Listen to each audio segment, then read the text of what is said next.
What's up, YouTubers? Got an interesting video today. It's gonna be a longer one than I normally make. It's gonna include a few things. It's gonna involve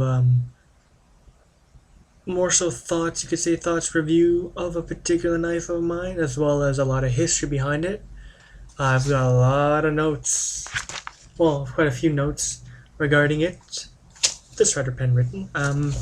Side note, and it's a knife with a lot of history, so I felt that while there's a lot of information on the internet, there has not been a YouTube video yet that really outlined it, like in video format.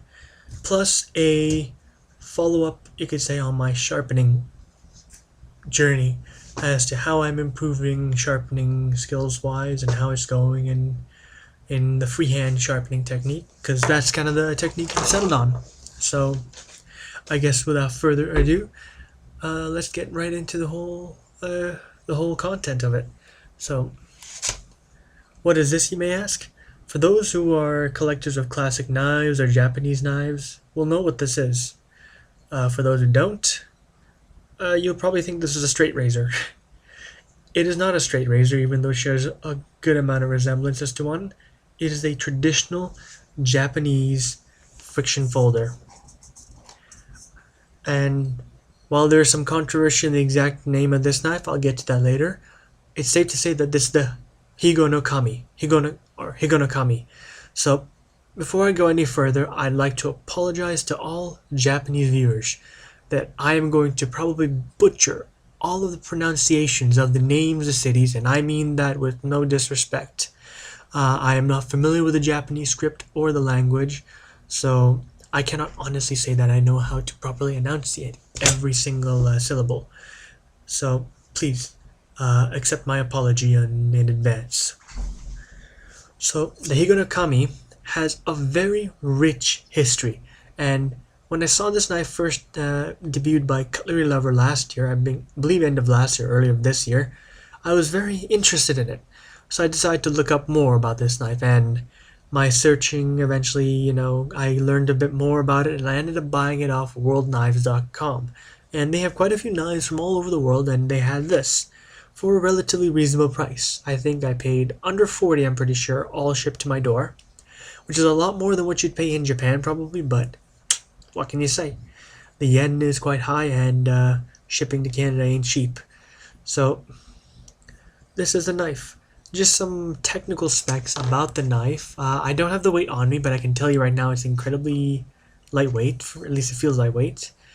It is about 5.25 inches closed. The blade length is about 3.75 inches. To give you perspective, here it is against my Emerson Horseman.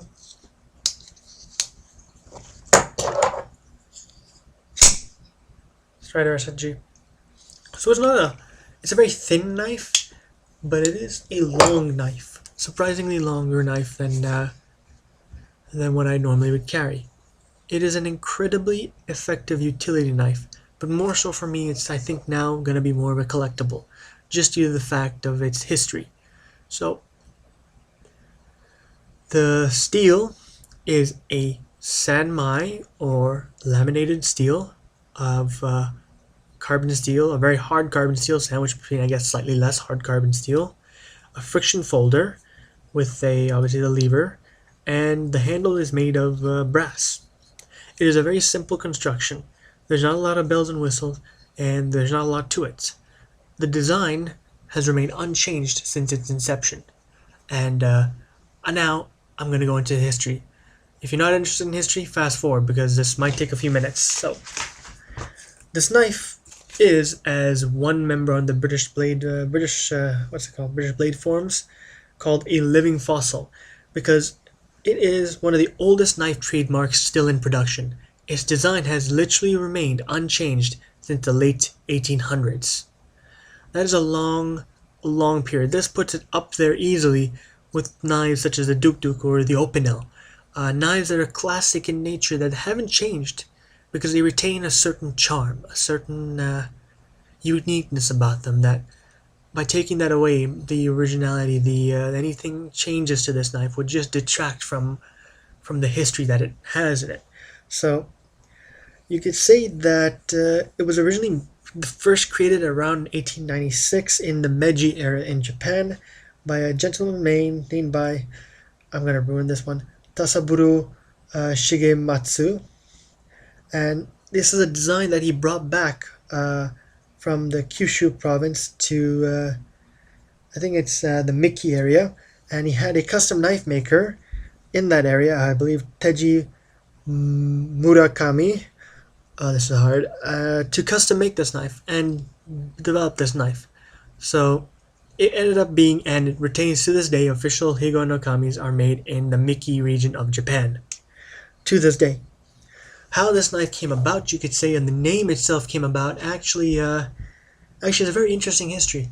In around 1877, when the United States pretty much forced the Japanese to open their borders, a bit of a rebellion started, and by the time, let's say the late 1800s, a little further, when the last rebel samurais were defeated, they were pretty much stripped of their swords. So blacksmiths who really specialized in making beautiful katanas and other forms of swords found themselves out of business. Now, basic rule of business is, if you're out of one source of revenue, you got to have a diversification. You got to have other forms of revenue streams. So they got to find another way of doing it. Well, they knew how to make swords, so scale it down, make knives, because they could still make knives. And this became an added source of revenue. The name itself, Higonokami, technically comes from, you could say, a phrase, Higo no Kami, which is Lord of Higo. And Higo is the old name of the Kyushu province. So, essentially, Lord of Kyushu, if you want to move backwards. But it was also a name given to, it was also an aristocratic title given to powerful samurai. And the last Higo no Kami was Matsu Daira Katamori. Oh god, Virtual Vice watches this, I apologize to him directly. And he was the last one, actually, and was involved in the final battle against the, well, let's say, US troops, and lost. So he was the final Higo no Kami. So this eventually gained popularity, and in 1907, since the Miki region was a land which had, it was an area of Japan that had quite a few resources, and a lot of knife makers gathered around there, and so a knife makers guild came up, and in 1907 they trademarked the Higo no Kami design. Only they could produce this knife, and they did it for quite a while, and it enjoyed a very popular boom.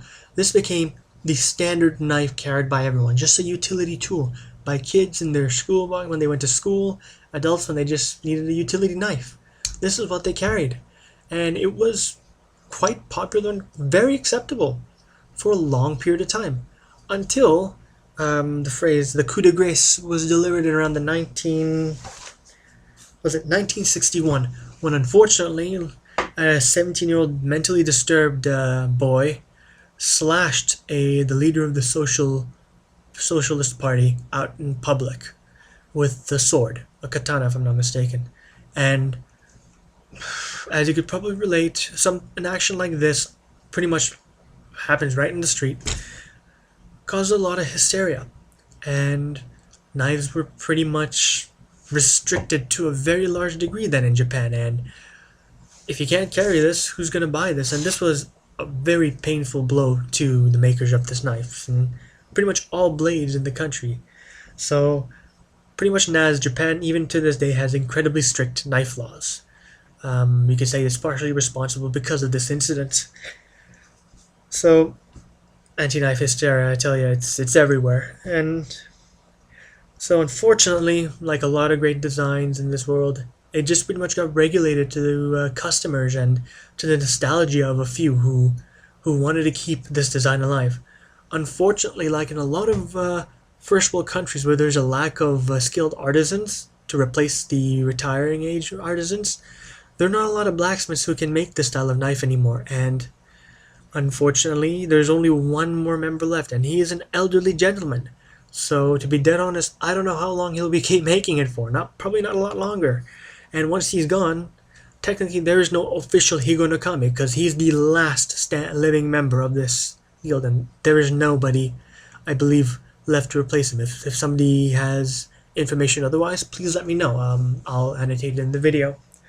So, to go back to the history, you could say all official Higonokamis are sold in a blue gold box and are made by the final, you could say, last member of this guild, Motosuke Nagao. And the box is going to be blue and gold, and I'll include a link in the description that shows you that. Mine technically is not an official Higonokami because there's another craftsman by the name of Miyamoto Seikakushu, and he's been making these since 1932. Unfortunately, I don't believe he's any more part of the guild for some odd reason, and he cannot call these the Higonokami. He calls them the Higonaifu, which is essentially Higo knife. And the materials, the construction are all the same. Some argue this has superior fit and finish, but this is the exact same. The laminated steel, the brass, the friction folder, the lever, the design on the blade, on the handle, I mean, these are all the same. So, and it's also now some custom knife makers are taking into account and creating more elaborate versions of it. So, you could say it's having a little bit of a resurgence coming back, and you know, that's a nice thing. It's nice to see knives with history have a resurgence. So, just a couple more facts and I'll get to my sharpening thing. The samurai on the front is apparently Miyamoto Musashi, who was a legendary Ronin samurai who was the first to develop the technique of fighting with two swords, or two katanas, and he had apparently never lost a duel in his life. He retired in the Higo region to merely teach eventually, and they've imprinted his, you could say, an image of him on the knife. I'm not sure what this text means. Unfortunately, if somebody knows, please annotate. Let me know and I'll annotate it. Now onto the blade. This overall knife is fantastic. As I mentioned, it's not a knife that I would suggest you do anything too hard with. It is a hard steel, a little brittle, but it takes a very fine edge and will hold it for quite a while. It is carbon steel, so take care. You need to maintain it well. How do I say this? Let's move this lamp a little bit closer. So, as you can see, I'm going to focus on my sharpening job. I did attempt to polish this knife, and I don't think I got rid of a lot of the, all of the carbon. I got rid of a majority of it, but there is still carbon there, and unfortunately I was unable to get rid of it.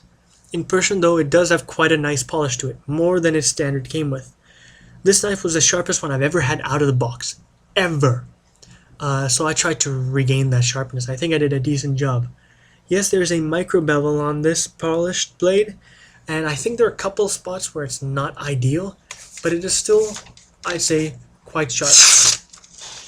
So, right now I think I'm the same level of sharpness as I was a couple blades ago.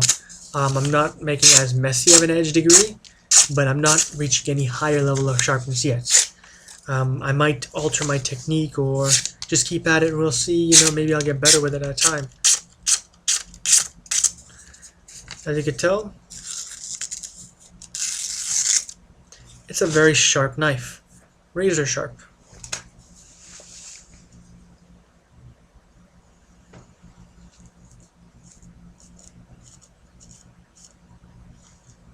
Popped hairs, clean off, easily, like not even an effort. So it's a very sharp knife. So sharpening wise, I think I'm doing a decent job. So overall verdict on this knife. I think if you're a knife collector, I think you should get one of these, especially now while you can still get an official, a classic design Higonokami, because God knows how much longer they'll be producing them. And it's one of those knives, I think, a knife collector, it's nice to have in your collection. It's nice to really own this blade and know that you've got a blade with a lot of history behind it. So really, that's my final verdict, and I hope you go pick this up. Unfortunately, World Knives doesn't have them in stock, but I'm sure you can find them through other means. Sorry for making this video so long, but there's a lot of history. I really wanted to go through it. Thanks for staying tuned, and if you liked this video, please let me know. It's a little different than I normally do. Then again, thanks guys. Peace out. See you around.